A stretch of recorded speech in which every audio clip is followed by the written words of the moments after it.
Le journal.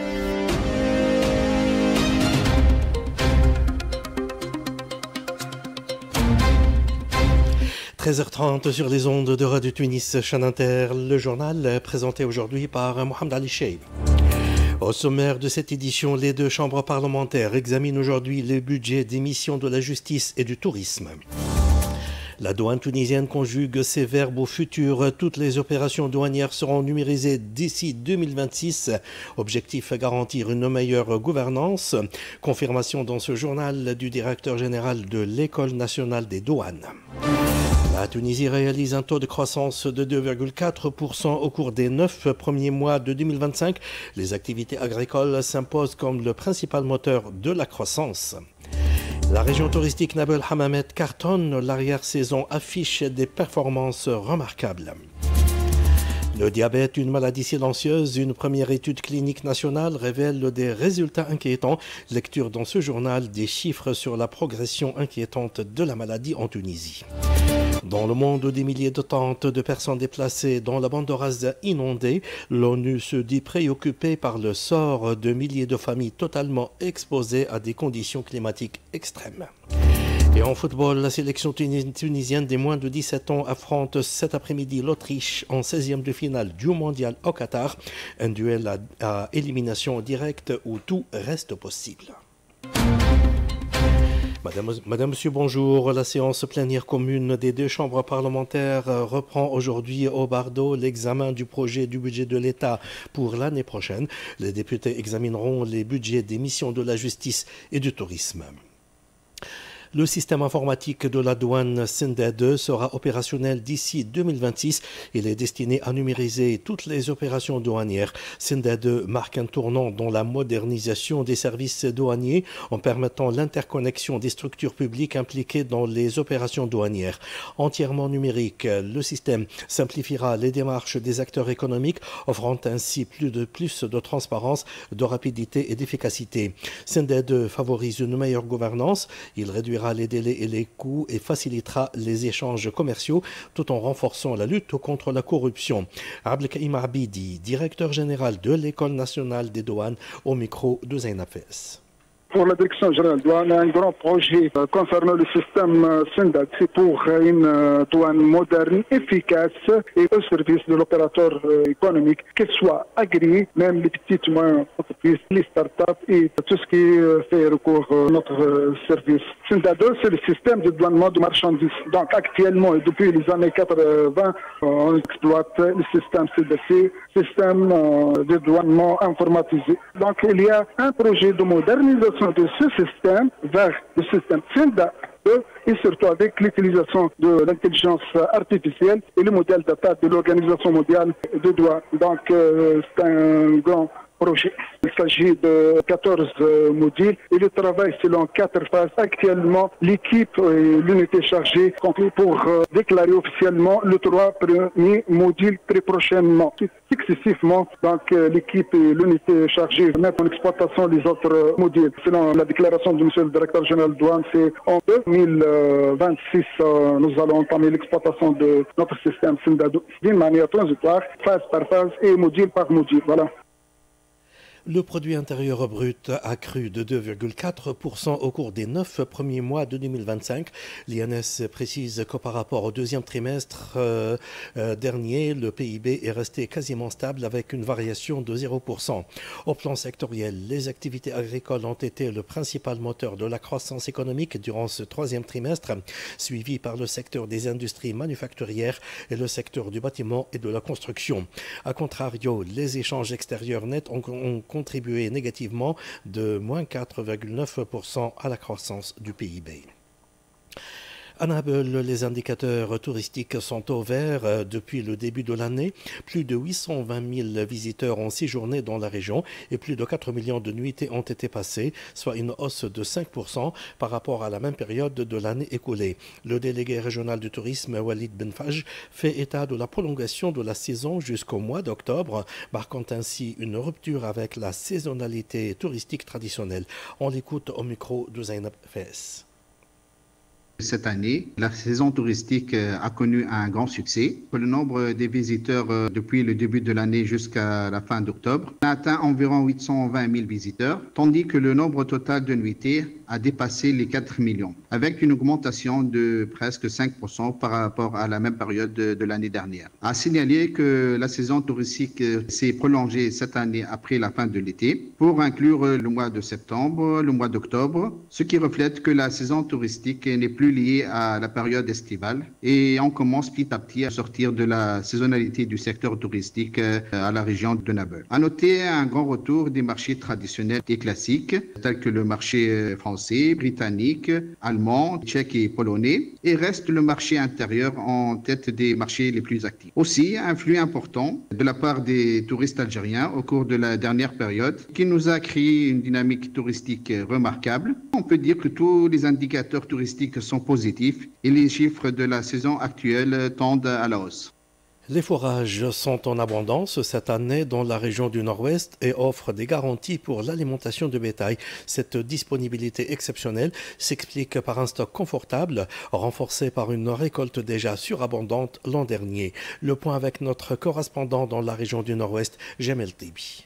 Selon le président de l'Union régionale de l'agriculture et de la pêche de Bége, l'offre en fourrage est même supérieure à la demande en cette période dans cette région où les fourrages gras ainsi que l'ensilage sont disponibles chez les éleveurs, tout comme encore pour l'orge traditionnelle, également disponible chez tous les agriculteurs. Toutefois, l'Union régionale de l'agriculture et de la pêche souhaite que l'Office des fourrages fournisse les aliments qui lui sont impartis, comme le soja alimentaire, une plante qui entre dans la composition de certains aliments pour bétail et dont le coût est jugé nettement plus avantageux que l'orge fourragée, surtout que l'Office accorde des compensations sur certains aliments et a déjà fourni de grandes quantités de fourrage aux éleveurs des régions du Sud. Du coup, c'est l'alerte chez les autorités chargées de la santé animale dans le Nord-Ouest qui sont passées à la vitesse supérieure, ont engagé des journées de sensibilisation et d'information en faveur des éleveurs pour les inciter à prendre les mesures qui s'imposent pour protéger leurs cheptels contre les maladies transmissibles par les insectes, notamment la dermatose nodulaire contagieuse, la brucellose et la fièvre afteuse, maladies qui sont toutefois sous contrôle, mais qui requièrent un surcroît de vigilance si l'on veut préserver le cheptel animalier dans tout le pays.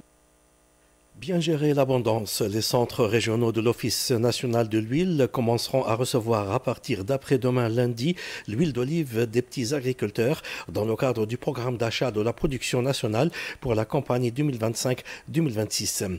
La quantité minimale acceptée est fixée à 100 kg et la quantité maximale à 5 tonnes au niveau des centres.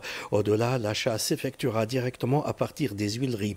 L'Office précise que le prix d'achat sera établi en fonction de la qualité de l'huile et en tenant compte des prix pratiqués sur le marché national et international.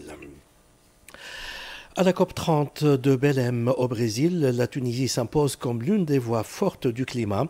En mettant en avant son programme pour l'efficacité énergétique, elle a présenté des solutions concrètes pour réduire la dépendance à la climatisation et répondre à l'urgence du réchauffement climatique. Elle a exposé ses actions pilotes à travers lesquelles la Tunisie entend prouver que la résilience climatique se construit dès maintenant. Tawfiq Mustafa, point focal national de la Convention cadre des Nations Unies sur les changements climatiques, au micro de Ajay Benama. La participation tunisienne ne se limite pas aux négociations formelles. Notre délégation prend part à plusieurs side events, ces événements parallèles qui permettent de présenter nos initiatives, d'échanger nos partenaires et de renforcer la visibilité du pays. C'est une occasion de montrer que la Tunisie agit concrètement sur le terrain à travers des projets d'adaptation, de transition énergétique et d'entrepreneuriat vert. Donc le message de la Tunisie à la COP30 est clair. La Tunisie fait partie de la solution. Nous agissons ensemble, nous innovons, nous adaptons, mais pour aller plus loin, il faut une solidarité internationale réelle et un accès équitable aux ressources financières et technologiques. Donc la lutte contre le changement climatique est une responsabilité commune mais différenciée. Donc les pays les plus vulnérables comme la Tunisie doivent être soutenus pour poursuivre leur effort. La COP30 est une étape importante pour le monde et pour notre pays. La Tunisie participe avec engagement, avec une vision tournée vers le développement durable et la création d'opportunités vertes pour nos jeunes générations.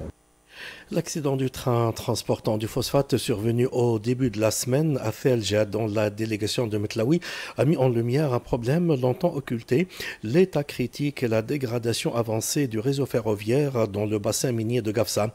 Ce déraillement ne fait que révéler une réalité préoccupante, celle d'une infrastructure vieillissante, insuffisamment entretenue et devenue vulnérable malgré son rôle stratégique dans le transport du phosphate. Décryptage avec notre correspondant dans la région, Lahda Suid. Des rails tordus et déboulonnés, à peine fixés sur des traverses fendues et laminées par l'usure du temps. Des locomotives témoins d'une autre époque, désuètes et dépassées, ne répondant plus ni aux exigences de sécurité en vigueur, ni à la mission à laquelle ils sont affectés. C'est toute une logistique ferroviaire en mal de maintenance et d'entretien exposée aux aléas du temps et au sabotage des sensibilités commises par des saccageurs égarés. L'état de ce matériel inspire plus de menaces et de dangers que d'assurance et de sécurité, bien que les cheminots de la CNCRT font de leur mieux pour la bonne marche des trains de nuit comme de jour. Si l'on désire vraiment développer et optimiser le transport du phosphate à moindre coût, il est urgent et impérieux de procéder à la réalisation du plan de réhabilitation du réseau ferroviaire, renouveler la flotte des locomotives et du wagonnage, tout en intensifiant la vigilance des inspections de la voie et renforçant les ateliers de dépannage et de réparation mécanique de la SNCRT. Page santé de ce journal, le diabète menace plus de 63% de la population consultante en médecine générale. C'est ce qui ressort d'une première étude clinique nationale aux résultats alarmants, élaborée par la Société tunisienne de médecine générale et de médecine de famille. L'enquête a été menée auprès de plus de 5000 patients qui ignoraient leurs risques. Les résultats révèlent qu'une large majorité présente déjà des signes de prédiabète. Ces résultats mettent en évidence une progression silencieuse de la maladie, tandis que les médecins insistent sur l'urgence du dépistage précoce, d'une alimentation plus saine et d'un mode de vie actif pour freiner une tendance de plus en plus préoccupante. Dr Mandaka Aï, président fondateur de la Société tunisienne de médecine générale et médecine de famille, au micro de Hajer Benamar. 63,4% des consultants en première ligne présentent un prédiabète défini par une hémoglobine glycée entre 5,7 et 6,4%, avec une glycémie à jeun entre 1 et 1,26. L'étude a intéressé les patients âgés de plus de 18 ans, non connus diabétiques et consultant chez un médecin, public ou privé, pour tout autre type de motif. On trouve un pic de prévalence de prédiabète entre 45 et 56 ans. L'obésité, la dyslipidémie et l'HTA est trouvée chez la majorité des prédiabétiques. D'après la littérature, 5 à 10% des prédiabétiques deviennent diabétiques au bout d'1 an et 30 à 50% deviennent diabétiques au bout de 10 ans. La prévalence actuelle de diabète en Tunisie est de 23%. Il faut estimer cette prévalence va grimper à 50% au bout de 10 ans si on n'intervient pas à temps. Une baisse de poids de 5 à 7% avec l'activité physique et l'éviction de stress peut réduire le passage au diabète de 60%, d'où l'intérêt d'une alimentation saine en évitant les sucreries, les boissons gazeuses, les farines, surtout le pain. Il faut insister aussi sur l'équilibre des dyslipidémies qui peut tarder tout ensemble le diabète de 20 ans, voire même éviter le passage au diabète complètement. Actualité dans le monde, de fortes pluies hier et ce matin aggravent les souffrances des déplacés palestiniens dans la bande de Gaza. Des milliers de tentes de personnes déplacées ont été inondées dans l'enclave palestinienne.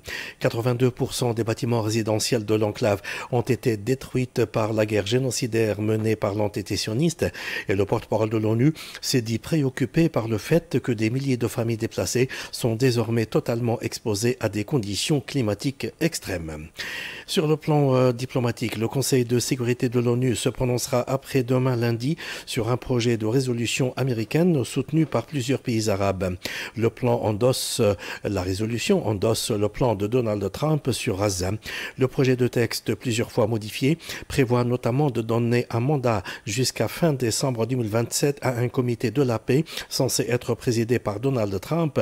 Il vise également à autoriser le déploiement d'une force de stabilisation internationale. De son côté, la Russie a fait circuler aux membres du Conseil un projet de résolution concurrente qui n'autorise ni la création d'un comité de la paix, ni le déploiement immédiat d'une force internationale de stabilisation à Gaza.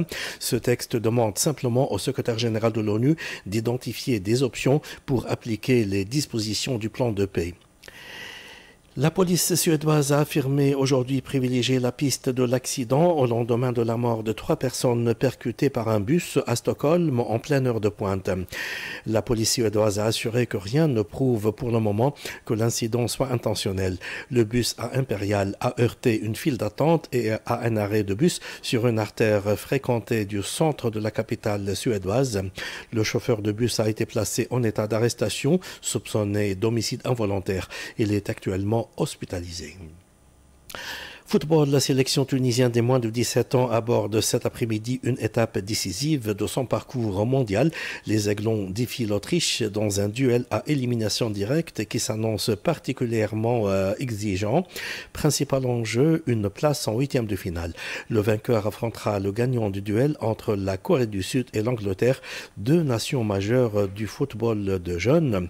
Tunisie-Autriche, c'est donc à partir de 16h45 à Doha. Football toujours, la Fédération tunisienne de foot a annoncé que 8 joueurs ne feront pas le déplacement en France pour disputer le match amical entre la Tunisie et le Brésil. Match est prévu le 18 novembre à 20h30 au stade de Lille. Selon le sélectionneur national Semit Abelsi, ces forfaits sont liés à des difficultés d'obtention de visa. Voilà, point final à ce journal. Mais avant de vous quitter, un rappel de ses principaux titres. Les 2 chambres parlementaires examinent aujourd'hui les budgets des missions de la justice et du tourisme. La douane tunisienne conjugue ses verbes au futur. Toutes les opérations douanières seront numérisées d'ici 2026. Objectif, garantir une meilleure gouvernance et faciliter les échanges commerciaux. Dans le monde, des milliers de tentes de personnes déplacées dans la bande de Gaza inondée et l'ONU se dit préoccupée par le sort du millier de familles palestiniennes totalement exposées à des conditions climatiques extrêmes. Voilà, point final à ce journal. Merci d'avoir été des nôtres et bon après-midi à l'écoute d'RTCI.